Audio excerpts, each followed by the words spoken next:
I'm very tickled this morning because they say when you marry a prostitute, when you insist on marrying one, don't complain when they don't turn up at night. This is a case of a UDA coalition that we told that clearly good people. What are you talking about? What is the criteria of us arriving at a governor? What are their experience? What have they managed in the past?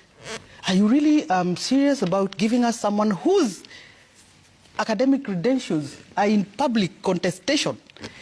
Then here is my friend KJ introducing very complex concepts about planning, interpreting urban plans, and so on. Where do you expect this guy to get this kind of competence from? We have to be very serious as Nairobians. We made our bed. We lay on it properly. We have insisted for a very long time on people that do not have any experience of managing anything, let alone managing the biggest city in Eastern Africa. Those are the people that we have insisted ourselves that these are the people that we want to manage the city. Then we come back and ask them complex questions. No, let us contend with the drama. Let us contend with the PR stints, because that is what it is for us. And I think we've said this severally, that big coalitions, because the issue of a governor is not like the issue of an MCA that can be influenced at a village level. Voters have got nothing to do with deciding who becomes the governor. It is actually the ruling of the big coalitions that decide for us who is going to be the governor, who is going to be the senator, who is going to be the women rep, and so on and so forth. So the least we are expecting for now, we are expecting the UDA part of this bargain to take responsibility for the kind of leadership that they have ensured seats at City Hall. We are not expecting them to be complaining with us as we complain. We are expecting them to do something. If they really feel that this governor is not articulating the UDA manifesto, is not doing as is supposed to be done, then there is something that we are expecting them to do. Can you imagine the other day we saw the deputy president speaking about people that have got no papers? Clearly, are we serious as a republic? So you have it, you know too well. This particular coalition went all the way to ensure that people possess papers that they do right now.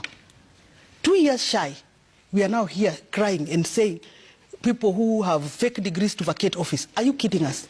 We see. What do you mean with that? That they went all out to ensure people who don't have papers have? Yes, these issues are some. I know you're being very judicious, but it is in the public domain that the governor of Nairobi had issues with their academic certificates. Those are issues that are out there.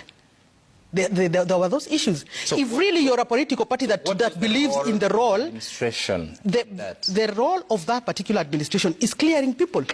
It is if the political party decides that as part of what we believe in, we are not signing off people that have got criminal records, that have got fake or forged or alleged forged academic credentials. That is a responsibility that we are expecting the UDA political party to take on board.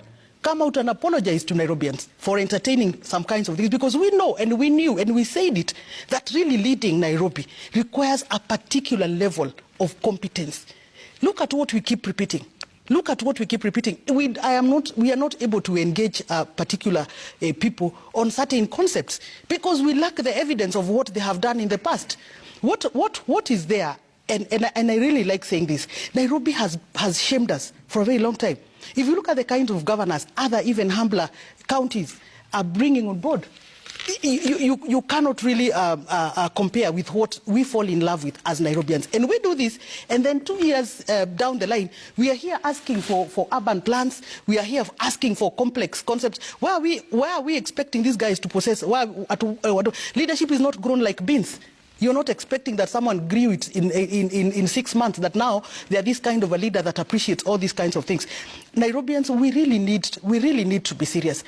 Honorable KJ, welcome on board.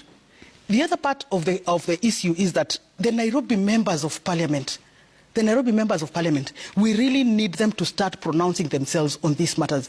I sat in the last dispensation, and I didn't like this concept of the members of parliament saying, we are elected to serve our constituents. There is no Mathare constituent and a county government of Nairobi constituent.